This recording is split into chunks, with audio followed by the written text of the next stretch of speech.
Welcome everybody to Rob's MetalWorks. We are here at the home studio this evening having a hell of a time, and we continue to bring you the best in what regional music has to offer. There's this one special band that I've been keeping my eye on for many years, and it brings me great pleasure to finally welcome them to the program. I have with me the fellas from right here in the Alamo City, the band called Minister Fiend. How are you guys doing tonight? How you doing, Rob? It's great to have you guys here. And, I've been a closet fan of Minister Fiend for many, many years. I've kept my eyes on you guys, but I think now is the opportune time. I knew the time would finally come when you guys were ready to fucking give the people of San Antonio and Texas and around the world some killer music, and you've done that this past year. So I said to myself, now is the time to get Minister Fiend. Again, welcome to the show. It's my honor. Let's talk about the beginnings of Minister Fiend, please, because there's people out there who may not have never heard of the band, people outside of our region who have never heard of the band. Harley, please tell us a little bit about the beginnings of this band. First of all, I just want to say what an honor it is to play, to get interviewed by you, Rob. You know, that's just great. You know, you look on the wall and you see, some of these artists, and it's really humbling, and it means a lot to me, so I appreciate that. As far as the beginnings, it goes back a while, and I'm sure, you've seen us and whatnot. It's just good to be here, man. I'm happy to have you. Yeah. We're having a good time. Yeah, a little bit of drinking going on. Yeah, nice. Yeah. The beginnings of Minister Fiend. We've been playing. This has been a vision, something I've believed in, and something I've wanted to do. And I had the opportunity and just tried and put my heart into it. And this is a result. I know if you know the history of the band, we've taken some time. We go back quite a ways, and then like every band, we took some time off. We took some time off, and we regrouped, and I actually took a little bit more time off than I planned on, but I came back, and I think I came back strong, and this is the result. You know what I mean? And I'm proud of this, what's going on right now, and that's what I have to say about that. It seems, to me and to many people out there, that Minister Fiend is in the best place that it's ever been. Like, you guys are really at a plateau right now with your performances, with your recordings, with everything, with the look. That you guys are doing. It just seems that you guys have really kind of blossomed into your own now. I appreciate that. This new lineup, I've had David for a while, so I can't really consider him new, but David goes way back, and this is my bass player. I guess I'll introduce the band right now. Say something, man. Hi, I'm Mike, bass player. Nice. This is our drummer. What's up? Steven, yeah. And we actually have, I introduced this guy. We have a new guitar player. My name's Jonathan. Jonathan, yeah. Say hi to him. He's beautiful. Pretty guy. All right. So, we'll go more into that. But, throughout your career, you guys are not a new band. You've been around for a little bit. And like I said, you guys have finally kind of, I feel, have come into your own. And that's why I felt compelled to have you on the show. And you guys have done a little bit of evolution, as you've grown as performers and even as musicians. Talk a little bit about your vision. You talked about that earlier. What was the vision musically? Like, what inspired you? What did you want to deliver as far as music to the fans? Anybody? With this, I'll go ahead and take this question. With this, it's like I said, we did take a quite a bit of time off. We did have a release before, and I'm sure some of the fans, the diehard fans, are familiar with. Diabolical was a CD that what's funny about that is that CD was actually not ever supposed to be released. That was something that we got involved with, and of course, like every band, we're going to put out our CD. We're going to do this and do that. We're on Pulsar Records.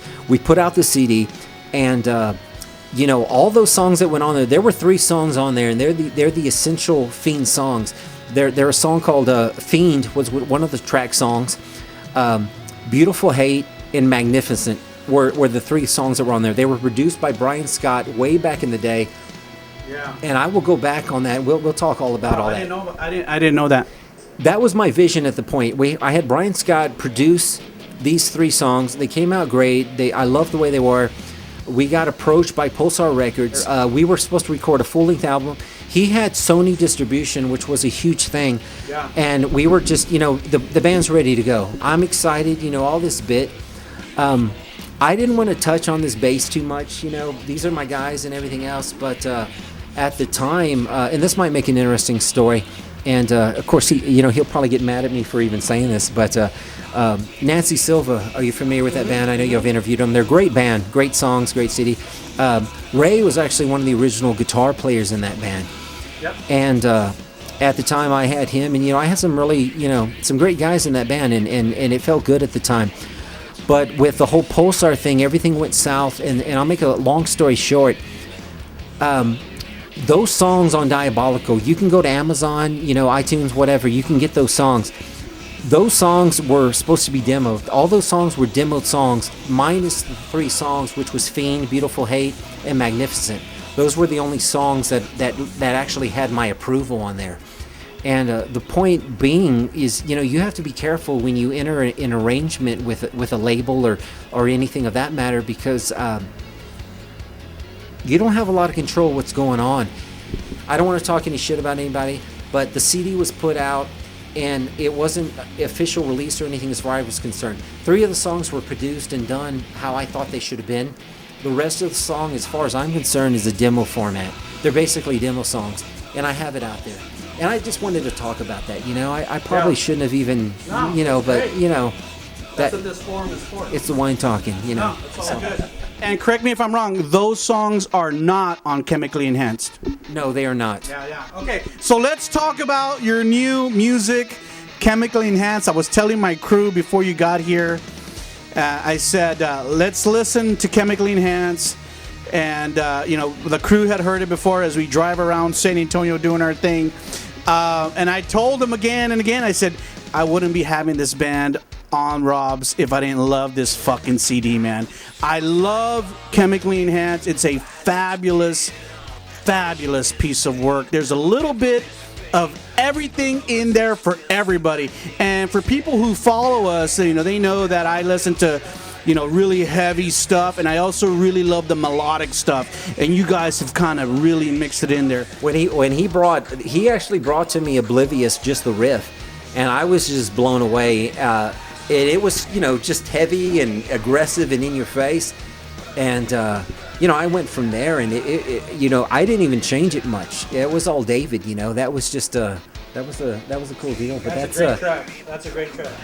But that's those quiet types, kind of, that's what he can do on that. But and it's a pretty diverse record. I think a lot of people can really grasp onto it. Lyrically, though, it's a pretty deep record too. I hear, songs about drug abuse, relationships, kind of sour emotions. Share a little bit about the content lyrically. Where were you going?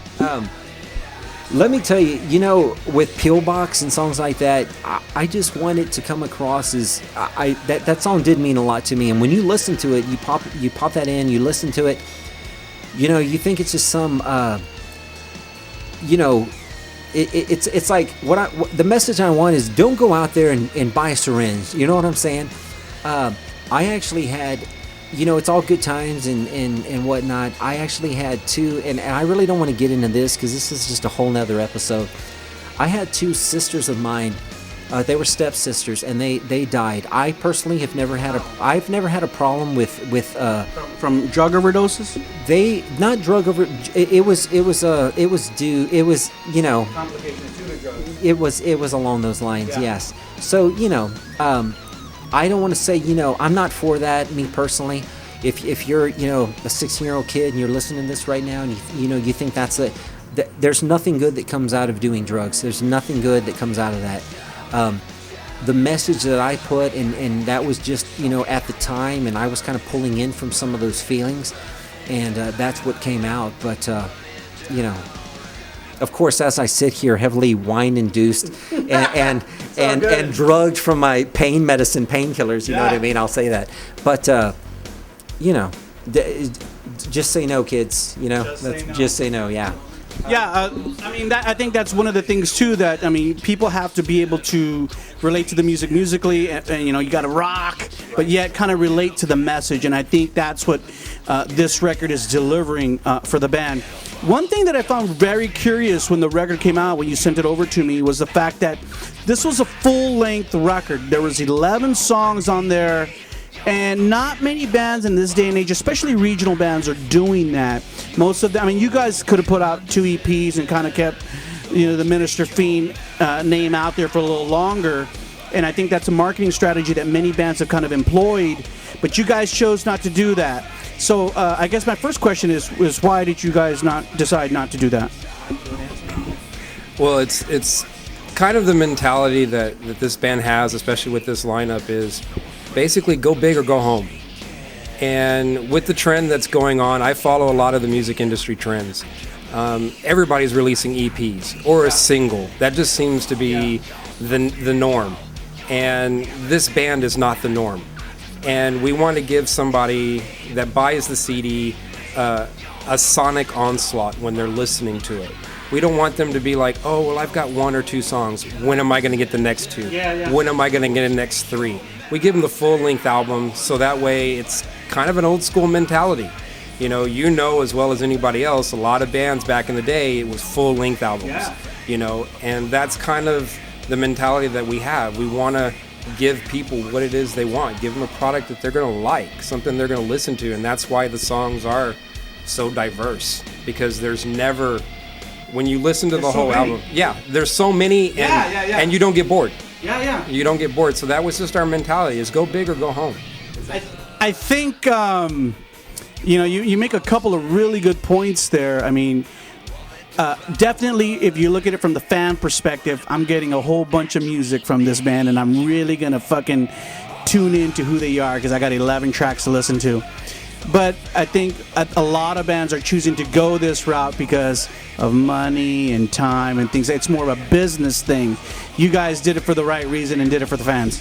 Well, you know, one reason too is, and like I said, I really don't want to go back to this point in time with the band, but people that followed Minister Fiend, you know, we did take some time off. And when I came back, I wanted to be ready. I wanted to have a full product and just hit it hard. And you know, that was a result.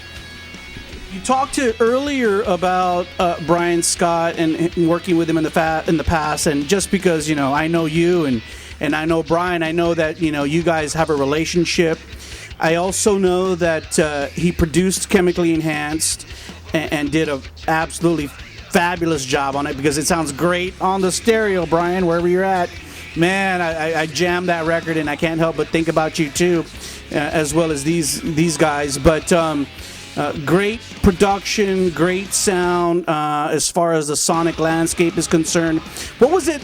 What was it like to have a peer and a friend, and maybe in some respects a mentor, kind of working with that? What kind of freedom did that give you? When I met Brian one of the first times, I was aware that he was producing some bands, and like I said, very selective of who he was working with. I went out to the studio the first time, and at the time it was out there. It was out there. It was by a prison. I do remember that. I don't know if you've ever been out there. It was by a prison, and I can tell you many stories about that. But anyway, I actually, and I hope I'm not just going off. You have to edit this thing. I hope I'm not. Yeah. Have fun doing that. I hope I'm not just really jumping all over the page. I actually went to high school with Josh, the drummer with Union Underground. Oh, okay. Josh Romello. Yes. I actually went to high school with him at John Marshall. And I can remember at the time, this guy, long black curly hair, Metallica shirts, leather jackets. This guy was like the hardcore thing. There we go. And, the thing with Josh was, it was one of those deals. I met him at the time. He was a drummer. He was a rocker. We kind of clicked. We were friends. I can remember, and, I'm going to say this. I was a huge Poison fan. And I'm going to say that. I hope that doesn't affect our record sales, But yeah, exactly. The band's over with, right? But anyway, and I'll say this now. I'm still a big Poison fan, but whatever. I quit. My favorite guy was CC DeVille. Who doesn't fucking love CC DeVille? I met CC DeVille one time. Anyway, that's another story. We could go all night. Okay. But point of the story is, I met Josh. I actually jammed with Josh a few times, play guitar a little bit, whatever. And I just think it's so funny. And I'll make this quick. I'm sitting there. I come up. I have my guitar. I believe it was a Takamine at the time. With a Explorer kind of design, crazy. I've got, long hair. I was, much better looking at the time. Yeah, and those are pictures you want as a long hair Harley. Exactly, yeah, long hair Harley. I did have long hair at one time. And anyway, we're kicking there. Josh is there. And I remember, and Josh probably will not admit this, but I'll tell you this right now on Rob's MetalWorks. Tell me. I can remember, and he won't admit this, I can remember being at his house playing Cry Tough. I was playing the guitar and singing, and he didn't want to do it. I know he didn't want to do it, but he was playing the drums and we rocked that song. But, that's a whole nother thing. Now, Brian, okay, and I know I regress.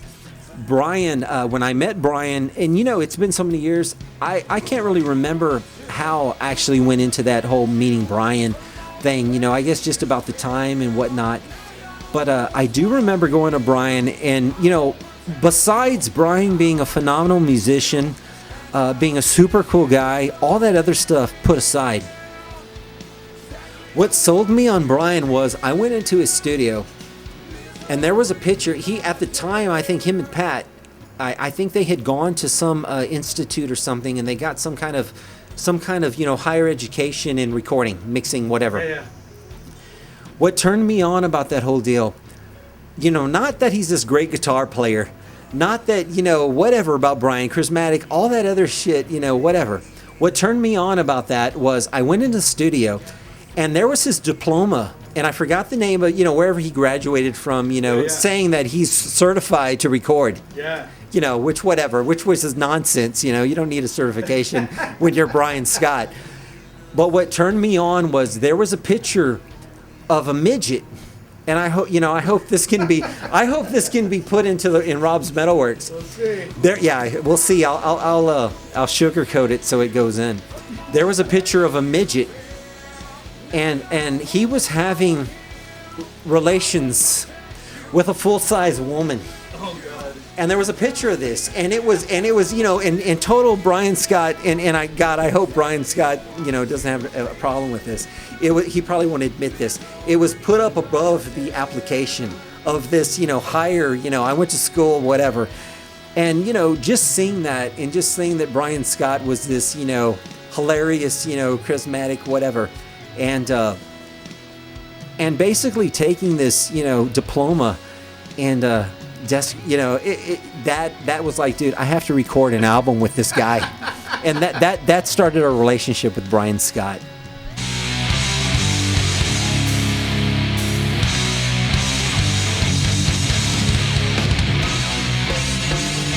We are continuing our work here with the band called Minister Fiend from right here in San Antonio. And guys, we've had one hell of a time talking about your brand new record, Chemically Enhanced. And we talked about Brian Scott and his involvement in your latest release. But talk a little bit technically about what he was able to help the band with. Obviously, Brian's a mastermind behind the board. He has a great ear. He's a musical genius, to put it simply. What do you think that he offered the project? And what he contributed to the band, you've got a guy like Brian Scott. I can go over there with, like, let's say a song. I don't know if you're familiar with Misery. It's one of our tunes on there. That's one of my favorite songs. I appreciate that. And, you've got a song like Misery, and, the original version of Misery, and like I said, you talk about writing process. The writing process is always so, I mean, I don't know with other bands because I've just been in this band, but the writing process for us has always been one of those things like, David will present, a riff to me and, check out this idea or check out this riff, whatever, and then I'll go back and, well, here's some lyrics I'm working on, or here's a little part too, and, that whole bit. When you add Brian Scott into the mix, you literally have, on the level that he is in, producing wise, making the song just come out a million times better than ever expected. A guy like Brian will go in there, sit down, and I'll show him the progression of what we're playing. This is Misery, check it out, and I'm doing the verses for him or whatever. And Brian's just kind of sitting there, real quiet, and, mostly clowning around, whatever, Brian Scott fashion, And then he's like, well, why don't you play this song like this? And he changes around, he changed the riff a little bit. And I'm singing, and he picks up the guitar, and does it like that, and takes David's part, and just completely, check this chord out. And I'm like, what is this chord? I mean, what is this chord? Seriously. And he's like, and what's funny is like, Brian Scott has sold, millions of records. He's toured, he's done his whole deal, Union Underground, all that bit. And I'm like, Brian, what is this song? And his answer is, I don't know, but it sounds good. And that's what you get. I'll take it. Yeah, exactly. But that's what Brian Scott added to this album. This thing wouldn't be as big as it was if it wasn't for Brian Scott.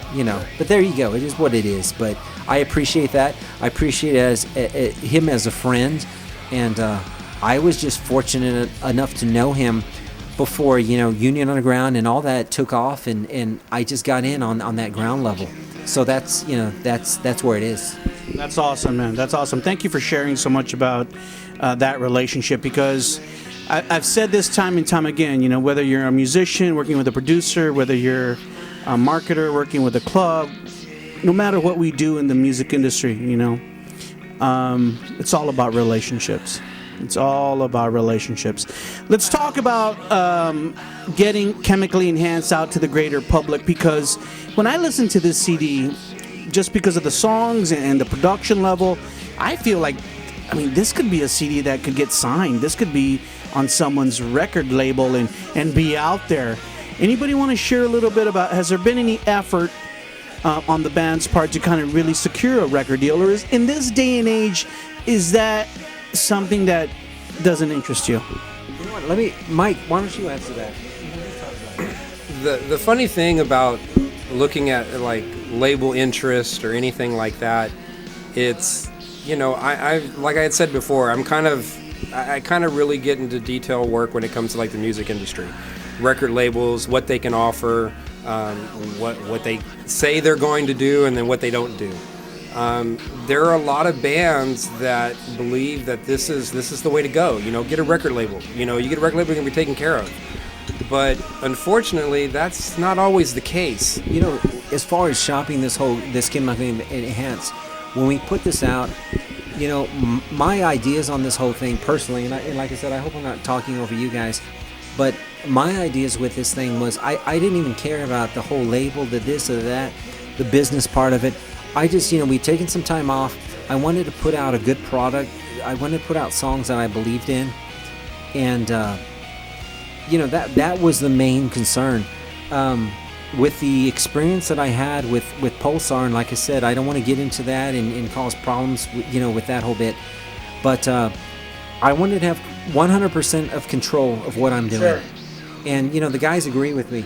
When I put this thing up, and bear in mind, nowadays a band goes out, they put it on iTunes, whatever, every digital outlet, which we are part of, every digital outlet out there.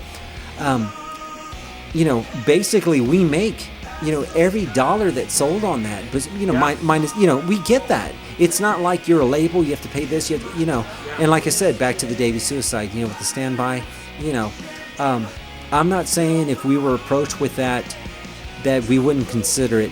And I don't want to say too much. Like I said, this may be the wine talking. I don't want to say too much, and I don't want to, talk about out of line things that I'm not really supposed to talk about. I know of a band, and I'll just leave it at that. I know of a band, and I'm a really big fan of them. I love the guys. They just recently got signed, and I'm not going to say who they got signed with, but they're out there, and they literally, and a little bird told me, they literally signed 90%. Rob, 90% of their royalty, you know what I mean? It's just 90% is gone. Yeah. It's like they would have, and like I said, I'm not, they would have to break like Guns N' Roses to break even. It just doesn't make any sense at all. It doesn't make any sense at all, so whatever. It seems like, because of those circumstances that, many musicians in the scene and those bands who are gaining a broader audience are just, I'm like, hey, I'm just going to do it DIY. I mean, with the internet and YouTube and Bandcamp and Reverb Nation, and iTunes, that you can really fare better than being on a record label. I think with the technology, I think it's come full circle. And, I've got, I see some of these guys that, they're putting out projects. They're literally recording it themselves. They're doing everything. Everything themselves. And this stuff sounds great. So the imagine of what went into the actual. Of course, I was friends with Brian Scott. He took care of me, and I'm well under budget on the project that I did. He took brother-in-law, take care of me kind of thing. So that was the way to. That's where the relationship part comes in for all you young, dumb musicians out there. I was lucky in that aspect, that was my ticket, but some of these guys, putting it out yourself, and I hear some really good products, I would be even tempted to maybe, some side projects with this distorted vocals and, crazy, loops going on and nonsense. I dig that stuff, but you ought to tell Brian to do some remixes of Chemically Enhanced. That's what I'd like to see. But let's not go off on that tangent. Let's continue with this interview. You guys have been playing out some shows, some pretty significant shows. I know you guys opened up the American Head Charge show not too long ago. You opened up the Powerman 5000 show. You're doing some good things. And one of the things that I love to see, that I've loved to have seen with Minister Fiend, is that you guys are, one, not overplaying out, because I think you can oversaturate your market, and two, are putting yourselves on a plateau per se. Like, we're not an opener band anymore. We've put in our time. We belong at this level on a bill. Some bands out there, local bands, don't get that. I appreciate that. I know we've tried hard. I don't know if it was, really a conscious, thought. I actually have a good relationship with some of the promoters in town. We got on some really good shows. We've opened up for some national acts. We've played with, Blackville Brides all the way to Powerman 5000, and everything in between. Me personally, and I can say this from, me personally, minus, I've even played with Faster Pussycat, and that was just, for me, that was just, personal, heartfelt, go back in the day, kind of stuff, whatever. Played with bands like that, LA Guns, oh my God, that's really going back, LA Guns. And, but I love, I love that stuff. I love everything. I love music. Powerman 5000, that was a big deal for me. I've always been a real big Powerman 5000 into all that stuff. I've got a really good story about that. And I know I regress. Okay, let me tell you this. We just put in a new tape. We're good. Okay, good. You can edit this. Oh, God. It's funny though, and I'm a huge, Powerman 5000. We played the show, went up there. We were at actually Fitzgerald's at the time, and played Fitzgerald's, played the show. I'm, just completely excited. We just got off the stage with Powerman 5000. I went upstairs. He's in the, the little green room up there. Yeah. He's got his shirt off, and the guy's like, and please, This is before they went on. No, this is after they went on. Yeah, this is after the show. And bear in mind, the guy's like, I don't want to even say how tall he is. The guy's, average size, whatever. He's back there, got his shirt off, full rock star. And I don't want to talk any smack. I love the guy. I'm still, a Powerman 5000 fan. But, once again, I had a little bit too much to drink.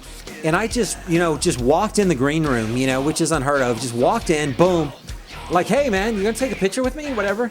And it was so funny. He's sitting up there, and he's just kind of like, I'll be there in a minute. And I don't want to talk anything about him. You don't want to take the fucking picture? He might have been tired, and I shouldn't, I don't want to get into that. Maybe the guy was tired, whatever. He said he'd be down there in a minute. I personally, and I said it was probably just me taking it the wrong way, but I just, whatever, I'm out of here, I gotta go, whatever, but that kind of thing. Yeah. I think when it comes to fans and artists, I think you need to go out there. I think, if you're tired or, whatever, you need to go out there, you need to give them a hug, whatever, what's going on, and, that's your job as an artist, And like I said, I don't want to talk anything about, Spider. I don't want him, hurting me or anything, but that was my experience with that. But we're keeping it real, and that's what this is all about. Especially with someone whose career is not what it used to be. Those types of things are especially important. Those things are especially important for regional bands who are still trying to garnish. So I'm so glad that you say that, because sometimes you will be inundated with people that you feel tired, and you may not want to converse in some little chit chat, but nonetheless those things mean miles and miles to the fans who support you.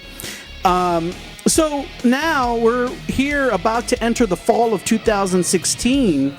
What do you foresee for the band for the rest of the year? Is there any plans or anything like that? Well, as far as what? Before you say anything, no, we can't talk about this. No. We do have some we actually have some really big plans set up with some bands that you're probably real familiar with. I'm not going to go into any more of that, but it looks really good. Is it a tour? Is it a tour? It's a full-on tour, and we're looking at September sometime, maybe a little past, whatever. So the news will be out in a few weeks then, as we sit here, at the beginning of August. Now, once again, though, recently, I know we didn't film this, but I'm sitting here with the cast, and I have like 5 fractures on my foot. Yeah. I hope I'm not I hope I don't have to pull out of this thing, and I hope I'm not like sitting up there like Axl Rose with with a little throne and whatever trying to do that. But yeah, but we do have some plans going on. We do have some nice things going on. Okay, so you'll be playing shows throughout the fall. Oh yes, definitely. That's what I want to know. Okay, so that's great, man. I'm glad. I want you guys to stay busy, because I feel that Chemically Enhanced definitely deserves the support. I mean, when did the CD officially come out? Oh geez. May? May. May. Okay. Yeah, maybe. So May, right before the summer, you guys should be supporting this record all the way until next May. That's how great I think this CD is. I appreciate Definitely. Be out there, play as many shows as you can, do what you can to share this music, and we will do our part as well. Now, part of that agenda also includes video work. Now with the advent of YouTube and everything that we do online, I mean, videos are just so important. I heard that you guys are working on a video. Give us the latest scoop, because I know the video's not out yet. I appreciate that. With the video that we just did, it was with this lineup, obviously. So that First, tell me, what track was it for? That was for Overdose. Thank you. That's Wayne talking again. That was Overdose, and what's I think that made sense to me, because Overdose was actually the first song that after this, and I keep talking about this, and I said I wouldn't, but I'm bringing it up, and it's part of the relationship with the band. It was the long time that we the time that we just kind of was in time that we took off, and we came back, and it was the first song that I did. I came up with the idea. David had the riff, the idea, I had the lyrics, and we sat down on there. We sat down, and I just thought it made sense to go in and let's do that video right now. Being that was the first song that we recorded after so much time with Brian Scott. We're going to sit down. We're going to do this song, and it made a lot of sense. And Raspberry went in there, worked his magic. He's out of Houston, and he's a good friend of mine, Stephen Bazan with Raspberry Graphics. And I think we accomplished, and that should be out within the week. And I think you're going to be really impressed with that. Please be sure that we know about it so we can share it with the people out there. As we end out this interview, these two guys, I keep seeing these two guys, looking at these two beautiful young men out here. They are beautiful. They are. So Stephen and Jonathan. Jonathan, let me hit you up first. I mean, we introduced you early in the beginning of the interview as really a new guitar player. And when I first heard about the new guitar player in the band, when you emailed me and told me, I was like, holy shit, what? Because you guys have been a four-piece for so long, I was a little taken back. And, I know that sometimes bands will get that additional guitar player because for the presence on stage, and sometimes just to kind of make the tunes happen, because when you record them, that one guitar player can do two parts, but live you can't pull it off. So I understand the reasons why. Tell me a little bit before I pass the mic to Jonathan, why you chose Jonathan to join the band. Why him? It's just he's so damn pretty. That's it. No, we'd actually played some shows with them. They had another band that they were with, and we'd actually played some shows with them. And I saw this guy, and as soon as I saw him, I told David, I was like, dude, we've got to get this guy in the band. And we approached him, and we just... Is it because of his stage presence, or is it because he's so technical? What is it? It was just it's just both. We were just really impressed with this guy, and we were like, we've got to have this guy in the band. And we kind of threw around the idea. We've wanted to have a second guitar player for a time, and we just made it happen. And I know it was real spur of the moment. We've got this whole the Robs going on and everything.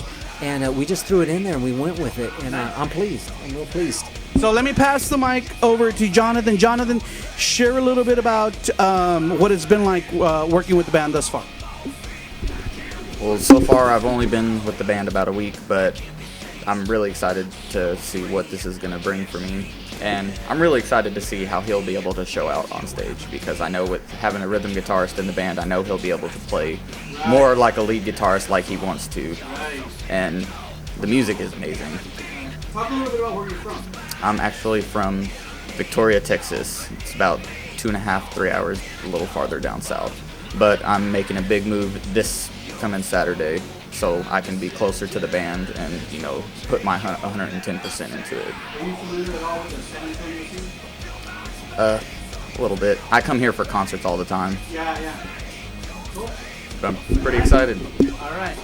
Well, we look forward. I look forward to seeing you with the band. I think you're absolutely right. It's going to provide a whole new dynamic and dimension to the performance. So, as we end out, we have to talk about the SA music scene. Okay, we've kind of mentioned it a little bit here and there. And, for the most part, when I talk about, especially guys like us, I've been part of the scene for over 20 years, and I've seen clubs come and go. I've seen club managers come and go. I've seen bands come and go.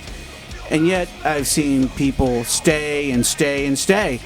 There's good things that are happening in our scene that I see now, and then there's some not so good things that I see.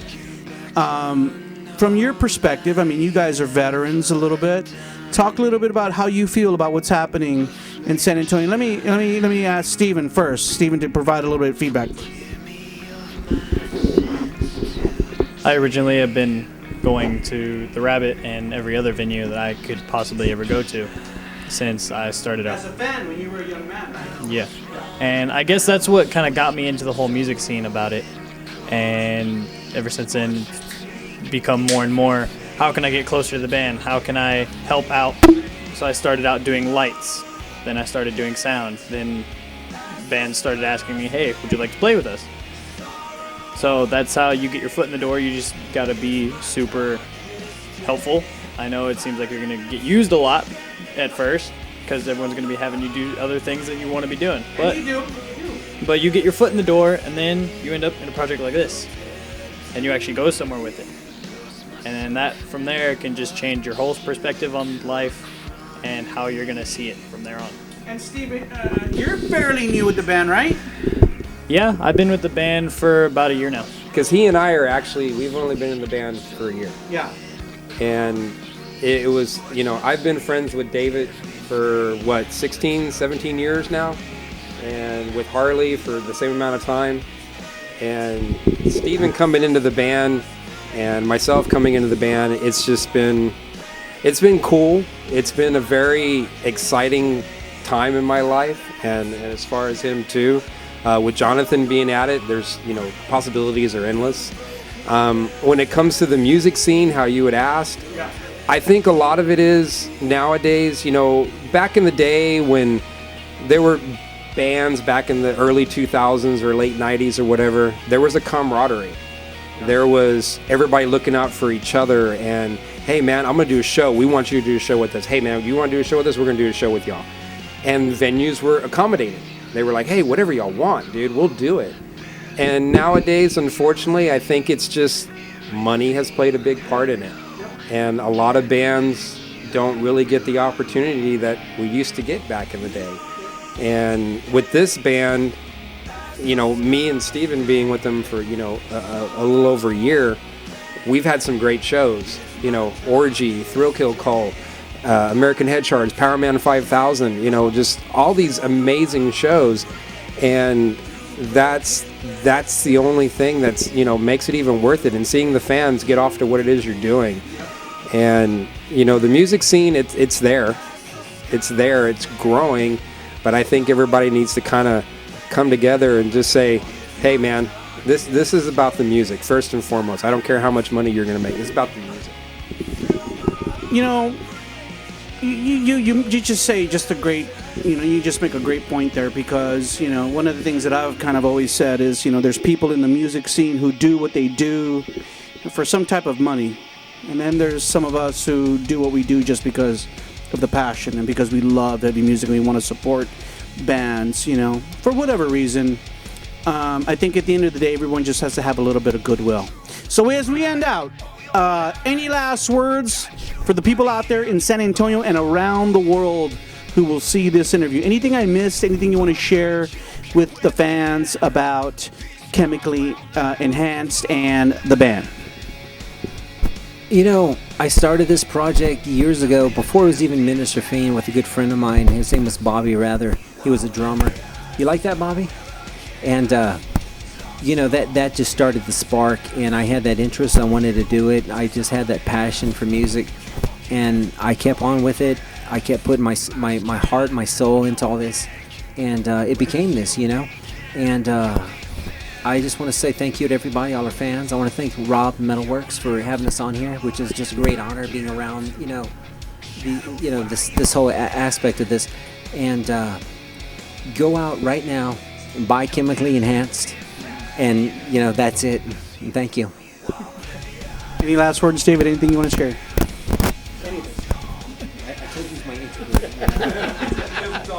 David, I love you, man. I love you. I love you. God, you're the fucking brick I can't break. Holy shit. Remember, everyone out there, man, what a great time we've had tonight talking for I don't even know how long. But the band from right here in Alamo City, Minister Fiend, their brand new CD is called Chemically Enhanced. Be sure to look for it online. Go listen to it. After you listen to it, you're going to dig it, then download it and buy it, because this band kicks ass. You saw them only right here on Rob's MetalWorks.